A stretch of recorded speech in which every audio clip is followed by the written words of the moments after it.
Welcome back. Welcome back to the podcast. You're listening to the Shine and Thrive Photography podcast, and I'm your host, Sarah Monica. And this episode is a little bit different. It's a special one because it's actually a lesson taken directly from my intuitive storytelling course, where I teach you how to storytell like a pro on wedding days. And if you're wondering, okay, like who is this course for? So just to keep it simple, this course is for anyone who wants to become a stronger wedding day storyteller. So it's for newbie photographers and also experienced photographers that want to learn how to document wedding days authentically with a hands-off approach while still keeping your style intact as an artist, staying true to yourself. That's what I always want to make sure that I empower you to do. In the course, you get to freaking virtually shadow me on 3 wedding days. Yep. And on top of that, you get to learn my workflow that I go through before every single wedding with every single couple so that I'm well prepared and so that their expectations are totally covered and they feel well prepared as well. And additionally, I also share with you my workflow that I deploy after every single wedding I shoot as well. So this lesson you're about to listen to is the very, very last lesson in the course. And the way that I always design the course is with you in mind, with how you're going to be feeling in that exact moment in the course. And I always want to make sure you feel supported. So I pretty much wanted to leave off all my students at the end of the course feeling supported and well prepared for the road ahead. Because guess what? Even though you finish off a course and you learn everything, those fears that pop up on wedding days are still going to be popping up because they still pop up for me.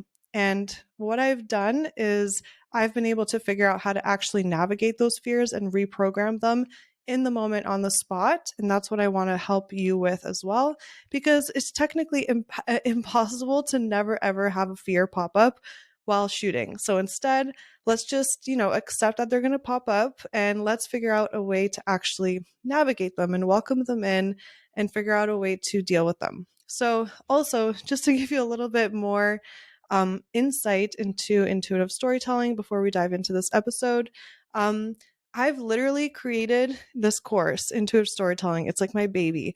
It has been 10 years in the making, where I literally teach you everything I know about giving my wedding couples an incredible experience from start to finish with me. So it took me, as you can imagine, years upon years to learn and tweak everything that I teach in it. So basically, as soon as you dive into the course, guess what? You're pretty much getting the fast track, which will help you do all the following sooner. You'll be able to become a confident and fearless wedding day storyteller. You'll be able to create meaningful photos and experiences for your couples and their family and friends on wedding days. You'll be able to be in the right place at the right time so you never miss a moment. And let the freaking anxiety melt away and have fun doing what you love freely instead of always feeling stressed and wondering if you're doing the right thing. You'll also be able to learn how to effortlessly trust your intuition and instincts. And lastly, create strong storytelling photos that people will feel so emotionally connected to, which is probably one of my top reasons. So you can sign up for intuitive storytelling at sarahmonica.com/storytelling. But I will remind you that at the end of the episode. But for now, enjoy tuning into this lesson. Welcome to Chapter 5. You've made it to the final lesson of the entire course. This is a goodie because it's all about reprogramming your fears, which will pop up even with everything that you've learned here. I still have these thoughts, which actually become fears within your body, pop up for me time to time, and I've just learned how to manage these thoughts instead of reacting to them. And that's why I'm so excited to dive into this final lesson so that you can actually master your mindset when documenting wedding days, which will have a direct effect on how amazingly you can document wedding days with great storytelling photos. So first, I'm going to just teach you a little bit about the model. So this I learned from Brooke Castillo, who is a life coach. She's incredible. She has a podcast called the Life School Podcast, and she just teaches so much about mindset and how to live your best life. And I'm a total nerd when it comes to that stuff. So I soak all that up, and then I love incorporating it into my teaching as well, because I think obviously mindset links into everything that we do. So just briefly, because there's so much that we can dive into the model, but again, I like to teach in a very simplified way so that you can walk away from this not feeling overwhelmed and actually have a way to understand the concept and actually put it into action into your own life. So the model is basically right here in front of you. It's these 5 things. So number 1, you have circumstance, and a circumstance is always something that is a fact in life. It's a situation that you're either faced with or dealing with in the moment. So for example, a circumstance could be you're shooting a wedding. A circumstance could be the bride is feeling stressed. A circumstance could be it's raining on a wedding day. So it's always something that you can't control, and it's always something that is neutral, because what I'm going to teach you is that, for example, it raining on a wedding day isn't a bad thing. The circumstance in itself isn't a negative thing. It's the thought that we think about it that creates it into either a negative thing or a positive thing in our minds. How cool is that, right? So we could either think, oh no, the wedding day will be ruined with the rain, and that could, lead us to feeling stressed. Or we can think, oh, a wedding day, like I can get creative with indoor shots, or we can get creative with rainy shots. It'll be a great story they can tell in the future. And though that thought creates a feeling of more peace, ease, problem solving, all of that. So that's just an example of how a circumstance is always, always neutral, even if the situation seems bad. Okay. So next we have the thought. So the thought that you have that you are choosing, because whether you like it or not, you are choosing every single thought you are thinking. And I don't mean this in the sense of, a thought randomly pops into your head and you're like, oh no, it's raining, I feel stressed. Like it pops into your head. But in that moment, once you train your mindset to actually be able to be self-aware of this thought and choose if you're going to believe it or not, that's what I'm talking about. So there's like literally thousands and thousands of thoughts that cross our minds every day. So that's not what you choose, but you get to choose whether you believe in that thought or you act on it. Okay. So the thought that you are choosing consciously is basically, if you don't like the thought and you're like, you know what, this thought isn't going to serve me, you get to actually flip it into a thought that you want to believe. And then you can feel like you can actually believe. And this is what I'm going to show you in this lesson is how you can actually reprogram those thoughts and flip them into something that you want to think and believe. So what I'm showing you here is that your thoughts create your feelings. So see how it's kind of going in order. First, we have the circumstance. Then we have the thought that pops into our head. Then we choose to believe that thought, or we choose a different thought. And then that thought, whatever it is, creates the feeling within us. Then from the feeling that we feel, it creates our actions. So if we feel, overwhelmed, usually, so let's say you have like so many weddings to edit, right? And this has happened, I think, to all of us, where you have so many things to edit, right?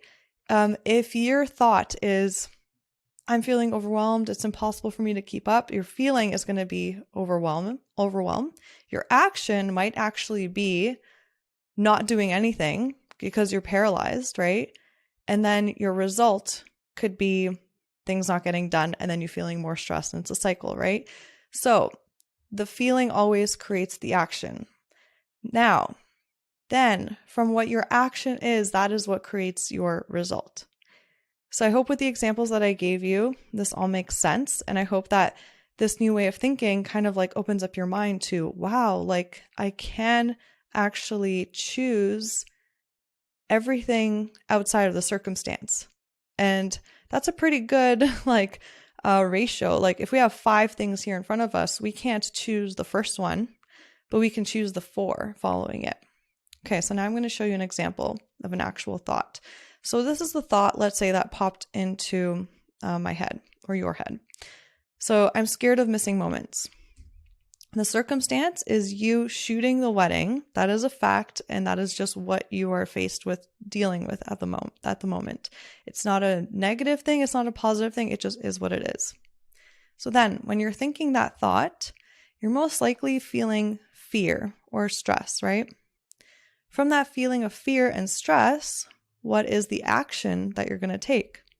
Most likely overthinking in your mind instead of being present and seeing what's happening around you. And then what is the result? The result is missing moments. So now let's reprogram this. Let's flip the script. Let's take control and decide how we want things to unfold for us. So let's switch it to scratching that thought. That's not serving us, right? And let's switch it to something that we believe. So I chose this one, and there are other ones that you can choose. I'm paying attention with my eyes, ears, and intuition. The one thing that I know and that I've learned is you have to choose a thought that you can actually believe, because only if you really believe it will it change the feeling within you. So if you say to yourself, let's say you're just starting out as a wedding photographer and you choose a thought instead that says, I'm a pro, it's impossible for me to miss moments. I don't think you're going to believe that, because number one, you're not a pro yet. Maybe you're just starting out, so you're not a pro yet, right? And that's okay. It takes time, right? To just like get your way there. Also, for you to say it's impossible to miss moments is also not believable, because even me with 10 years experience, I still miss moments, because it's literally impossible for any photographer in the whole wide world to get every single moment that happens on a wedding day, right? So make sure you pick a thought that's something easy to believe for yourself. So I know for me, this totally works, because I'm like, yes, it's a fact. Like, I believe that I'm paying attention. I'm using my ears, my eyes, and my intuition. So from there, when I know that I'm doing that and I believe it, I have a feeling of confidence instead. I'm like, yeah, I am doing that. And I feel confident. Then the action becomes being present and knowing where to be and when. And the result from that is capturing moments. So this is pretty much what I want you to do. You can literally do this exercise anywhere on a piece of paper. Whenever you're like feeling like, what is stopping me from feeling confident right now? Or like, why am I feeling like shit? Literally, you can just write down CTFAR on a piece of paper and just kind of quickly break it down. Ask yourself, okay, what thought is bugging me right now in my head? Write down the thought, because when you write it down, you can actually visually see it, and then you can diagnose what's happening.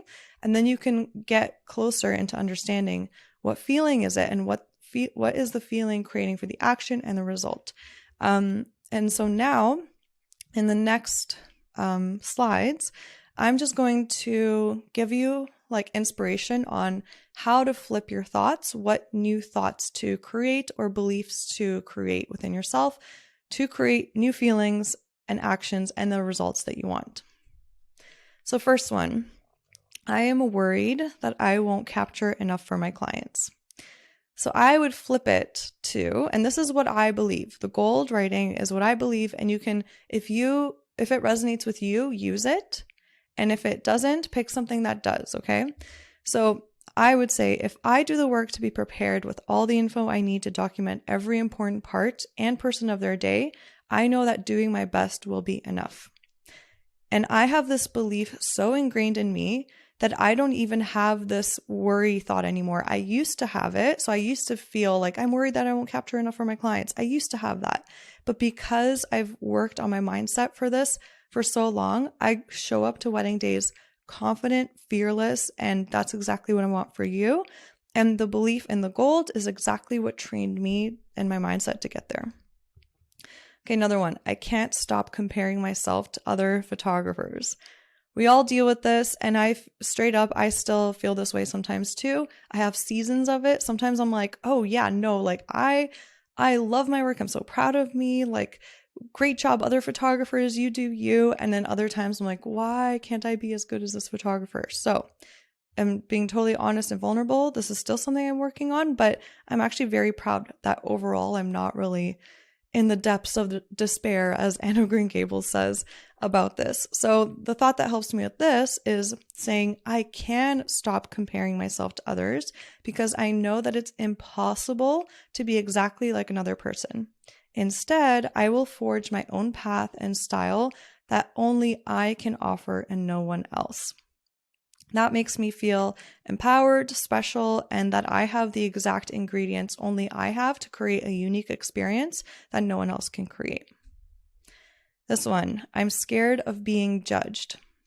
So no matter what I do, people will, no matter what I do, people will judge me and people will love me.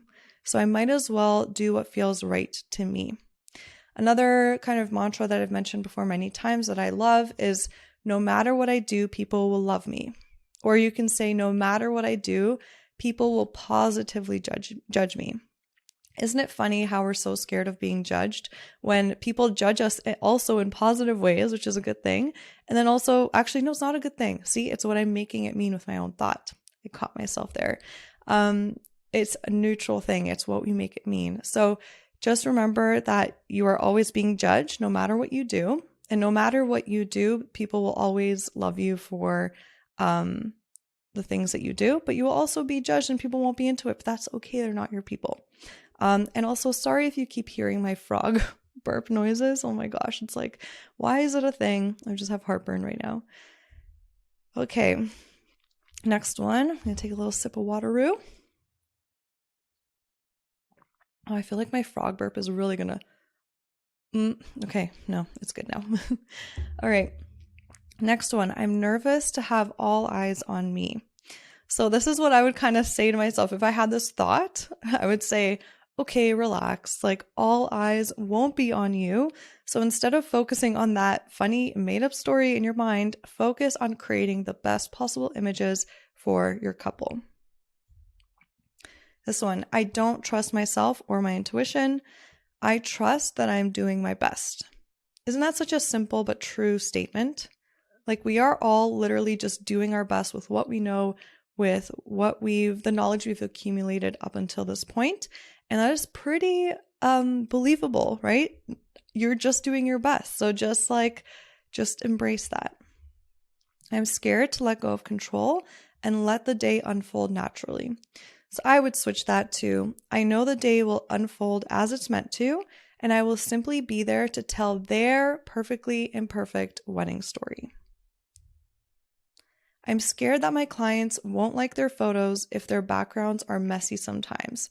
I used to have this fear way back, don't have this fear anymore.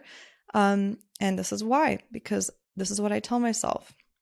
I have done the work to communicate my storytelling style and set expectations, and trust that my clients hired me to tell the true story of their day because my clients embrace imperfection.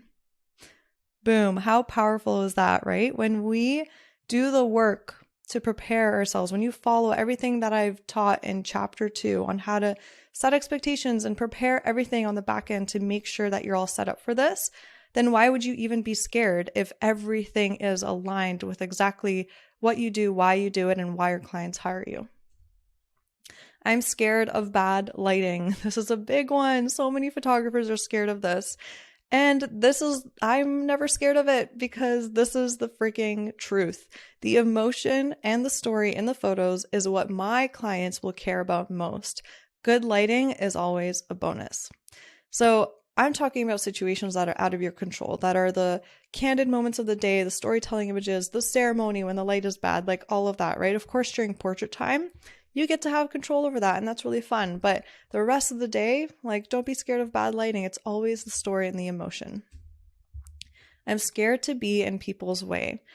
So for this one, I say, I will do my best to move around so I don't block anyone, but I know they don't mind because they want the couple to have the best photos possible. Hashtag anything to get the shot. So whenever I'm shooting a ceremony and I have the thought, oh man, like, am I in people's way? I quickly am just like, think right away, like, these people like are their closest friends and family. They want them to have amazing photos, and again, I'm being respectful. I'm bouncing around from spot to spot. I'm not standing in someone's way for way too long. So as long as I'm doing my part, I know that they will do their part in like knowing that I'm there for a reason and giving me that like respect and time and space. I'm scared of making others feel uncomfortable. This is another big one because, a lot of people just say, oh, I don't like my picture getting taken, or yeah, pretty much that, right? We get that a lot. So this is what I would say to myself in my mind. I am me and they are them. How they feel in a situation is up to them, and I can't control that. I will do my best to be emotionally intelligent, but I can't take on the responsibility of how everyone around me feels at all times. #exhausting, #impossible. So I know this is like long sentences and it's like not just one sentence, but this is literally like I downloaded it from my brain on exactly what I tell myself onto here. So it's like the real deal of what I say. You can just like tap into your soul and what your soul would tell you, and you'll have your answer of like the reprogramming that is right for you. I'm scared of not being on trend with my photography. This is another big one because we keep thinking that we have to be on trend in order to get bookings, in order to be successful, in order to leave our full-time job and become a full-time photographer. I have to do everything that all the other photographers are doing. False. Yes, that works. That could work, right? But aren't you going to lose yourself in the process and maybe, take on clients and weddings that, don't really fulfill you, right? So please be very aware of this. Be very self-aware of this. So this is what I tell myself when I have those thoughts of like, ooh, like this is really cool. Everyone's doing GIFs, for example, right? Like GIFs, those little animations with photos. That's becoming a trend. And at a time, I'm just like, I'm not doing those. Like, am I going to be like, are people going to forget about me, or are they going to want to hire other photographers? Currently, I'm not into making them. Maybe I will in the future, but currently I'm like, not into it right now. So this is what I tell myself. Trends will come and go, but what I am meant to offer the world from my soul is much more powerful and infinite. So I say infinite because what we do has an infinite impact, right? The way that we impact people with our photographs, the way those photos will be passed down from generation to generation. And it's the exact formula of who we are as a unique person with our unique set of experiences and our unique perspective on the world that we create what we create that no one else can create. So I always try to tell myself that. And if something doesn't speak to me in my soul, then I'm like, why force it? I'm just going to focus on what does speak to my soul and what I know I can offer the world. I am not good enough. This creepy little thought, right?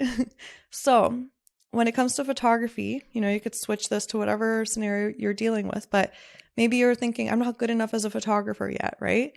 Just switch it to the thought of, I am the best I have ever been at photography, because that is a fact. You're better than the day before because you learned something new. You're better than the year before because you had so much more experience, right? And knowledge, and your photos are getting better and better. So that is definitely a belief that you can believe. Oh, another good one is actually, I am 10 steps ahead of someone who's 10 steps behind me, because there's always someone that is just like learning what you like in the process of learning what you have maybe already known for half a year or a year. So you are good enough and you are exactly where you are meant to be. This part of the day is so boring. So if you have this thought pop up on a day, it doesn't serve you, it doesn't serve the clients, it puts you in a bad mood, gets you bored, like all the things. Like we don't want that, right? So what I like to do for myself, because this straight up happens sometimes, right? When there's like a lull and there's literally just like nothing happening, people are eating maybe or something else. I'm like, okay, there is always a story happening, and I'm excited about the challenge to notice the story in this moment.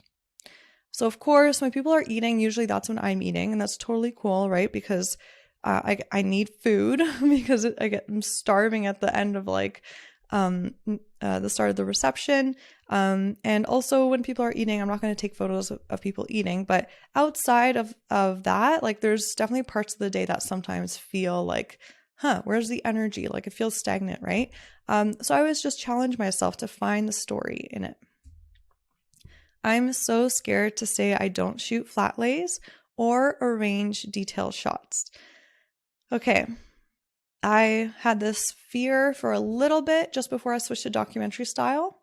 And then once I committed to switching to documentary style, then this is the belief that got me to feeling fully confident with what I offer.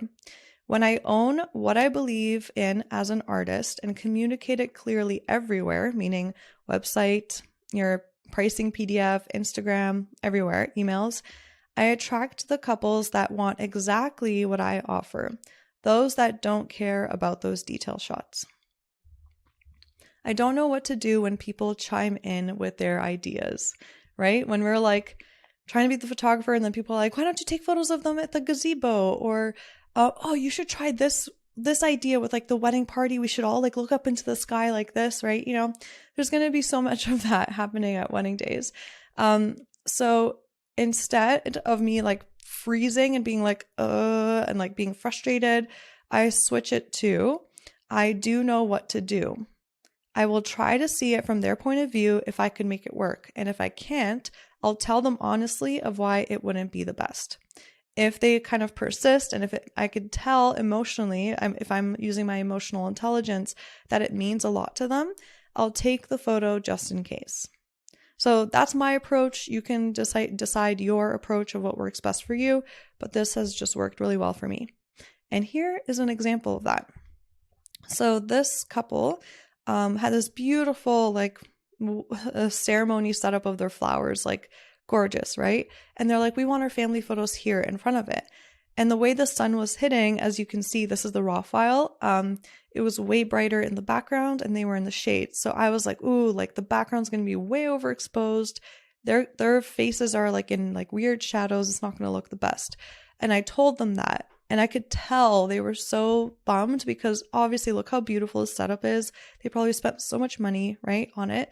And I could just tell. So I'm like, okay, because this wedding was actually like a really intimate wedding. They only had 4 family photos that we needed to take. I'm like, okay, how about we do this? We'll take the photos here anyway, because we only have 4 family photos. And then I'll take you over to where I think the lighting is better. So then you have both options. And maybe I wouldn't be able to do this on a bigger wedding day where we had like 20 family photos, but at least in this moment, I was able to problem solve. So this is actually how it turned out after I edited it. I don't know why it's always weird to say that. And I used like the brushwork techniques that I shared with you in the previous lesson. So actually, if I'm looking at it from the perspective of not being a photographer, it actually looks good. Like it's not bad. Obviously the shadows are not perfect, but they're not going to notice that. They're going to actually think it looks really good. So I'm actually happy I did that for them. And then as I mentioned, I did take the extra photos in a different lighting spot. And this is the spot that I chose. So see how the light is filling in their faces a lot better.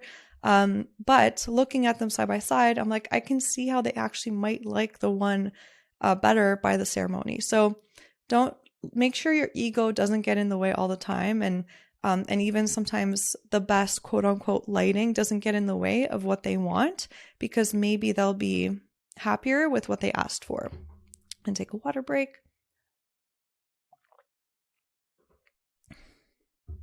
Okay. This one, I'm scared of missing a key moment. This is a big fear. But this is how I handle it. I know if I stay focused on where I'm supposed to be and stay present to what is happening in front and around me, I am doing my best, and that is all I can do. Also, there are only a few key moments, quote unquote, people can predict and kind of expect. And that's usually the first kiss, first look, things like that. So all the rest will be happy surprises to them. And what I miss, they won't even know I missed. So obviously there's more key quote unquote moments. So for example, if the bride wants to have a memory of her dad seeing her for the first time, the couple entering the reception, right? And first dance, like things like that. Obviously, there are so many more key moments, but you're going to be there for those. Like you are scheduled into the timeline at those moments. You're capturing those moments, right? And those moments you can't miss, like you're right there, right? So technically all the other moments that you're paying attention to, looking out for throughout the day, I call them in-between moments. And they're going to be so present throughout the day, just enjoying the day, that they won't even remember them in a sense, right? And they won't even expect you to get it, if that makes sense, because they know that it's impossible for a human to literally capture every single moment happening on a wedding day. So all the rest will be like happy surprises to them, and the moments that you will miss, which will happen sometimes. It still happens to me, obviously. Like sometimes I like just walk into the room and just something happened and I couldn't have controlled it, right? They won't even know you missed it. So just like give yourself a freaking break, stop with the fear, just focus on where you need to be and when, and you got this. Okay, I don't know how to deal with a stressed bride. This is how I deal with this. I know that energy travels, so if I stress about her being stressed, she will be even more stressed. I am prepared to be the calm, grounding presence for her without judgment. That's like, I just love that one. Like, as long as you always come from a place of love and peace, I mean, it's just like, to me, it's a solution for everything, because then you can actually calm her energy down, possibly if she's open to it energetically. And outside of that, you get to stay present, focused, and become the problem solver too, right? Because when someone is stressed, they can't see the solutions. They're just seeing the problems. Right. Oh my gosh. I don't know why I said right. I meant to say, all right. You freaking did it. You've completed the intuitive storytelling course. I am so proud of you. There were so many lessons to this course, homework assignments, things to learn. And for you to get to this point, like seriously, huge pat on the back. You are growing so much as a human, as an artist, as a photographer, as a business owner here. And the impact that you will have on this world just from implementing what you learn here will be so much further than you even think, because how we show up on wedding days and how we treat our couples, their family and friends, really does have a ripple effect. So I am so proud of you. And of course, you have one last little homework assignment, one little last action item, and that is to print out your Reprogramming Your Fears handbook so that you can take it with you on weddings. So basically, print it out. If you feel that sometimes you're going to be like stuck in a bad mindset, you can literally just at dinner take it out and reprogram yourself. And it's never too late. Like the sooner you reprogram your mindset, the better, because you can have a better experience the rest of the day. You can find more opportunities throughout the day. And even before a wedding, you can just kind of like look at it and reprogram your mindset, have it fresh in your mind. So just remember, the mindset habits you create is who you become as a human, as a photographer, as a business owner, everything. So again, I just want to thank you so much for trusting me to take your hand on this journey. I'm so proud of you. I literally feel like crying right now. I don't know why, because I'm a Cancer sensitive.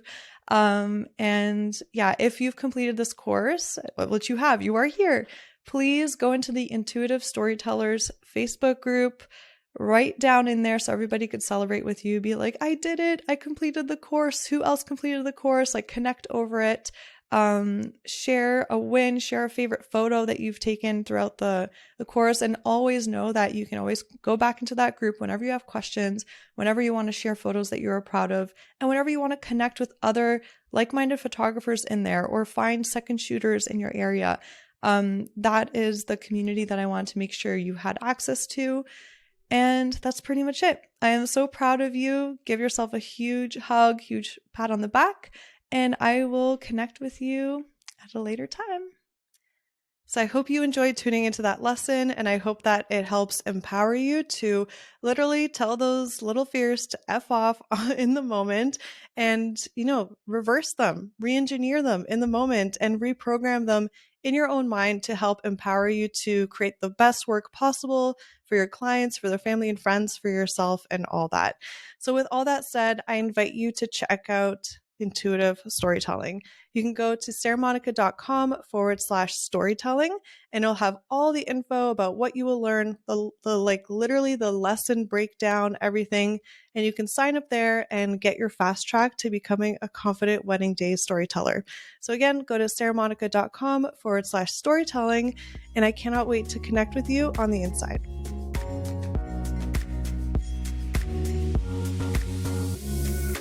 Yay! Thank you so much for hanging out with me and tuning into this episode.